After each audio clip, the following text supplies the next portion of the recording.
Question that the farm unions need to ask themselves, and those who have stood by the farmers, and many rightly so, need to ask the farm unions today. Is it right to protest at this point of time when we were literally brought to our knees? I have with us Chaudhry Savit Malik, National President Kisan Union, Master Shivraj Singh, President Bharatiya Kisan Union. Shaina NC is also with us, Bharatiya Janata Party spokesperson. Master Shivraj ji, जो दूसरी wave आई थी corona की, उसमें हमने सब देखा है क्या हुआ है। आपको भी पता है गांव-गांव में कोरोना हुआ है।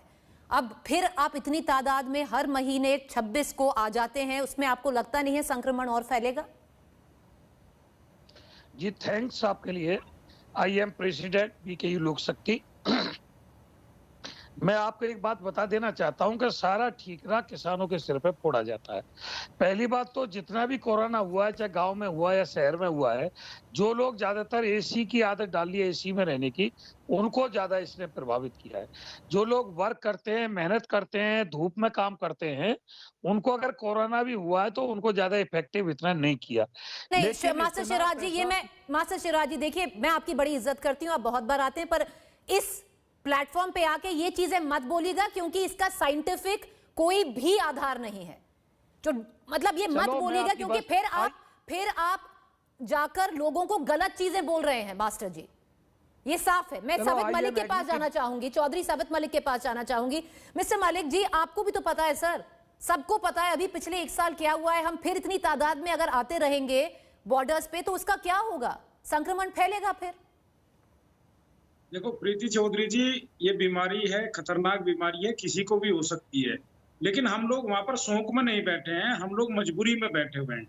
हमने वहां पर -डिग्री टेम्परेचर में भी आंदोलन किया है, गर्मी में इतनी हो रही है उसमें भी किया है, अभी आंधी तूफान आए उसमें भी किया है, बरसात होगी उसमें भी कर रहे हैं।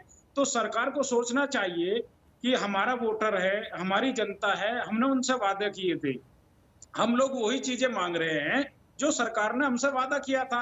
इनके मैनिफेस्टो में बहुत सारी चीजें हैं 2019 वाले में, और एमएसपी वाली बात माननीय प्रधानमंत्री जी ने खुद मुख्यमंत्री रहते हुए लेटर लिखा था कि किसानों को एमएसपी मिलनी चाहिए, और वो आज भी कहते हैं कि एमएसपी थी, एमएसपी है, एमएसपी रहेगी। वही चीज हम कह रहे हैं कि आप उसको लीगल दे दीजिए।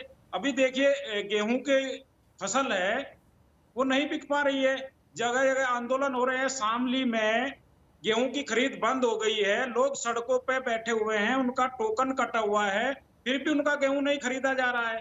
गेहूं का भाव 1975 रुपए है, प्राइवेट व्यापारी 1600 रुपए में खरीद रहा है। इसी चीज की हम लड़ाई लड़ रहे हैं। हम सरकार से एक बार फिर निवेदन करते हैं आपके माध्यम से कि हम आपके अपने हैं, हमने आपको वोट दिया था, आप हमसे विपक्ष। साबित मलिक जी, यहाँ पे जो प्रवक्ता है बीजेपी की वो भी बैठी हुई है, पर मैं आपसे फिर सवाल कहूंगी। चलिए, आपने धूप में, बारिश में, सर्दी में आपने आंदोलन किया, सब आपके साथ खड़े थे, पर जो संक्रमण है, जो कोरोना वायरस है, ये ना धूप है, ये ना बारिश है, ये ना सर्दी है, क्योंकि ना आपको वहां पर जो किसान बैठे हैं उनको होगा, वो जाएंगे गांव में, उनको भी होगा, फैलाएंगे। और ये मैंने खुद देखा है पंजाब में। तो फिर ये सही बात है, थोड़ी तो रिस्पॉन्सिबिलिटी होनी चाहिए ना मलिक साहब?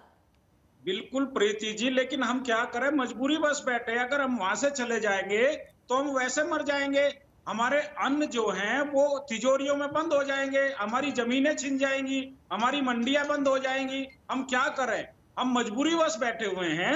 हमको शौक नहीं है कि हम अपना सारा काम धाम छोड़ के दिल्ली के चारों तरफ बैठे हुए हैं। किसान के पास बहुत काम है, किसान को देश के अन्न के भंडार भरने हैं, उनके बच्चों को देश की सुरक्षा करनी है। ये भारत की सरकार को सोचना चाहिए कि क्यों हमारा किसान यहाँ चारों तरफ बैठा है। हमने क्यों उनसे झूठे वादे किए थे? इन्होंने कहा था हम आपकी आय दुगनी कर देंगे, कहाँ हमारी दुगनी आय है? इन्होंने कहा था। चलिए, मैं शाइना एनसी के पास जाना चाहूंगी।